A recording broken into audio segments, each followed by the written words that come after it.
नागपुर में विकास कार्य तेजी से आगे बढ़ रहे हैं। इसी विषय पर आमदार कृष्णा खोपड़े ने बताया कि मेट्रो रेल प्रोजेक्ट, समृद्धि महामार्ग, उड़ान पुल, आईटी पार्क और औद्योगिक क्षेत्र के निर्माण से शहर को नई पहचान मिली है। उन्होंने ये भी स्पष्ट किया है कि जनता के सहयोग और समर्थन से ये विकास संभव हुआ है। नागपुर को स्मार्ट सिटी और ऑरेंज सिटी बनाने के लिए सरकार और स्थानीय प्रशासन लगातार प्रयास कर रहे हैं। नाही, नागपूर महानगरपालिकेची निवडणूक असो की विधानसभेची असो की लोकसभेची असो, आम्ही जनतेपाशी आम्ही विकासाचे आमचे कामं घेऊन जातो। कारण आपल्या सगळ्याला माहित आहे का, नागपूर शहराचे चित्र बदलण्याचे काम आमच्या दोन्ही नेतृत्वाने आणि गडकरी साहेब आणि फडणवीस साहेबांच्या माध्यमातून झालेलं आहे। 50 वर्ष काँग्रेसवाल्यांनी नागपूर शहर अंधकारमय ठेवला। 50 वर्षामध्ये कसल्याही प्रकारचे प्रोजेक्ट नागपूर शहरामध्ये आणलं, कसल्याही प्रकारचे कामही सुद्धा झाले नाही। परंतु जेव्हा 2014 ते केंद्र आणि राज्यामध्ये सरकार आल्यानंतर देवेंद्रजी फडणवीस साहेब मुख्यमंत्री झाले, गडकरी साहेब केंद्रामध्ये मंत्री झाल्यानंतर इतक्या झपाट्याने या नागपूर शहराचं चित्र बदललं।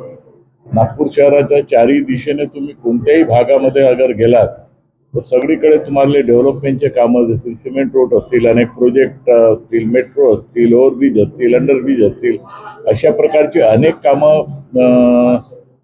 आमच्या नेतृत्वाने केल्या आहे आणि त्यामुळे हे जनतेला दिसतंय, जनतेच्या समोर आहे, जनतेला हे दिसते आहे।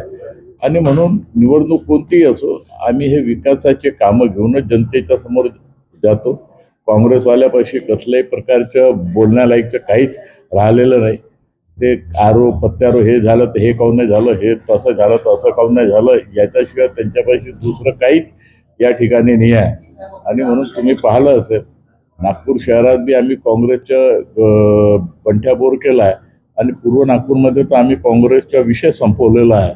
कारण पूर्व नागपूरमध्ये बी काँग्रेसने 50 वर्ष राज्य केलं आणि 50 वर्षामध्ये पूर्व नागपूरमध्ये एखादं तरी सुवर्ण अक्षरामध्ये लिहिलं जाईल, एखादं तरी प्रोजेक्ट त्यांनी आणलं का? नाही तर मी दाव्यानं सांगतो का, मी आमचे नेते गडकरी साहेब आणि फडणवीस साहेबांच्या माध्यमातून नागपूर शहरात सगळ्यात जास्त आम्ही प्रोजेक्ट पूर्व नागपूरमध्ये आणले, सगळ्यात जास्त डेव्हलपमेंट आमच्या पूर्व नागपूरमध्ये आलं। अनेक ओव्हरब्रिज आमच्या नागपूर शहरामध्ये, सगळ्यात जास्त ओव्हरब्रिज आमच्या पूर्व नागपूरमध्ये आहे।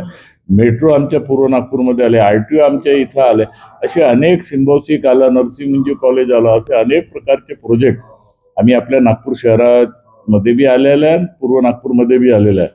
आणि त्यामुळे आम्ही विकासाचाच मुद्दा घेऊन आम्ही जनतेच्या समोर जातो आणि आम्ही पूर्व नागपूर हा टँकर मुक्त केला आहे। 2-4% राहिलं असेल तर राहिलं असेल, लेकिन आम्ही पूर्व नागपूर हा टँकर मुक्त केला आहे। काँग्रेसने 50 वर्षामध्ये तेही करून नाही दाखवलं, तेही सुद्धा आम्ही केलं आहे। आणि म्हणून आता काँग्रेस आमच्या पूर्व नागपूरमध्ये टोटली खतम झाली आहे। भाऊ, कुठे ना कुठे भाजपामध्ये एक मोठ्या संख्येने इच्छुक उमेदवारांची रांगा लागलेली आहे। एकंदरीत याच्यामध्ये युतीमध्ये अगर तुम्ही लढला तर काही जे इच्छुक उमेदवार आहेत किंवा जे पार्टीचे सिनियर कार्यकर्ते आहेत त्यांना कुठेतरी थांबावं लागेल, याच्यावरती काय म्हणणार? नाही, नागपूर शहरामध्ये युतीच्या दूरपर्यंत संबंधच येत नाही। कारण नागपूर शहरामध्ये भारतीय जनता पक्षाचं संघटन मजबूत आहे, कार्यकर्त्याची फौज आहे, कार्यकर्त्याची ताकद आहे। ही निवडणूक काही लोकसभेची आणि विधानसभेची निवडणूक नाही आहे, ही सामान्य कार्यकर्त्याची निवडणूक आहे, बूथमधून निर्माण झालेल्या कार्यकर्त्याची निवडणूक आहे। आणि म्हणून या नागपूर शहरामध्ये बाकीचे मी सांगत नाही, परंतु नागपूर शहरामध्ये युतीच्या दूरपर्यंत संबंध येत नाही। आणि तुम्ही पाहिलं असेल का, प्रत्येक प्रभागामध्ये, नागपूर शहरामध्ये 38 प्रभाग आहे आणि एका सीटसाठी लोकांनी 40 अर्ज केले आणि काही प्रभागात 100च्या वर तर एका प्रभागामध्ये तिकीट मागितली आहे। काल सकाळपासून इंटरव्ह्यू सुरू झाला तर रात्री 1-1.5 वाजतापर्यंत इंटरव्ह्यू चालला। याच्यामुळे जनतेमध्ये भारतीय जनता पक्ष आहे, कार्यकर्त्यामध्ये भारतीय जनता पक्ष आहे आणि त्यामुळे युतीच्या दूरपर्यंत संबंध येत नाही आणि कार्यकर्त्याच्या भाजपमध्ये सन्मान होईल। वरिष्ठ नेता नेहमी म्हणत आहे की पूर्ण महाराष्ट्रामध्ये युती होणार आहे शिंदे गटासोबत, कसं बघतात? नाही, शिंदे गटासोबत युती व्हावी, जिथं संभावना त्यांना आहे तिथं युती व्हावी।